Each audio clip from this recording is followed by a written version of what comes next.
Ihe a bụ agaba ndị ọgbụ and o nwere ihe m ga-akọwara unu maka mmanwụ a bụ agaba ndị ọgbụ a ma ọ bụ na this video mesịa just nwee ndidi.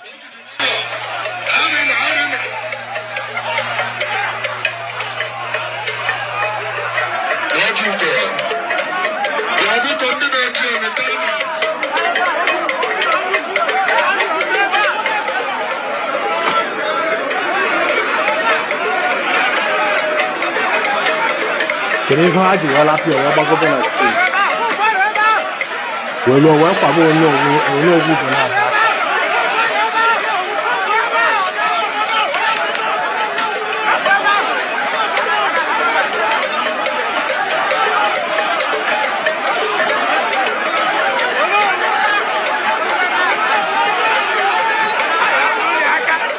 Onowu Ugonabo aka. Onowu Ugonabo wee kwechiri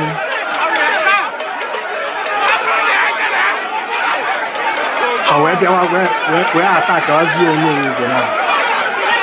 Is it alright? Fụkwa si atụ Onowu Ugonabo echi.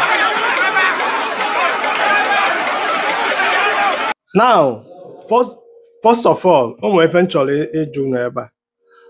Ọ na-abụ ọ bụrụ kịta na anyị don na-epefọm ihe a kịta this agaba ndị ọgbụ ga-eme ya. Ọ bụrụ na Flavour na-epefọm agaba ndị ọgbụ ga-atry this nonsense. Ọ ya na-atry ya ihe o ji mee ya because of gịnị na Onowu Ugonabo. Onowu Ugonabo nkwa a traditional man, a cultural man. If you no respect ya bụ agaba because etu ahụ o si wee kwuo Onowu aka Onowu wee respond. Do you understand me?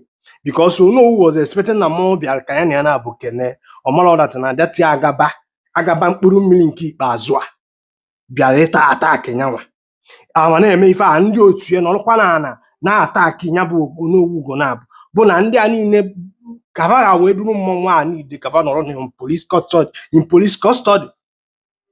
Do you not understand?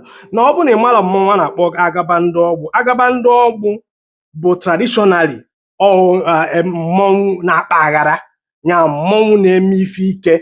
Do you understand me?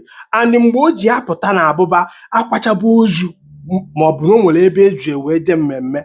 Do you understand me? So mgbe ahụ ndị mmadụ ga-ebido ịnanị all that time ka ọ na-abịa before bata ndị otu ga-ebugodo ụzọ bata n'ọgbọ na-ada ego na-agba ma egwu na-akụ ogenefa. Do you understand? Then mgbe ụmụnne nwaanyị nachaziri mgbe ọgbọ dịbaziri empty mgbe ndị mmadụ na ba ndị ga-anọzi oge a bụ ndị ga-standing aghara ọ na-akpa mana amara m nkefa ji wee ala ụwa agaba o wee bata ebe ndị mmadụ ka juru ebe a na-eme mmemme.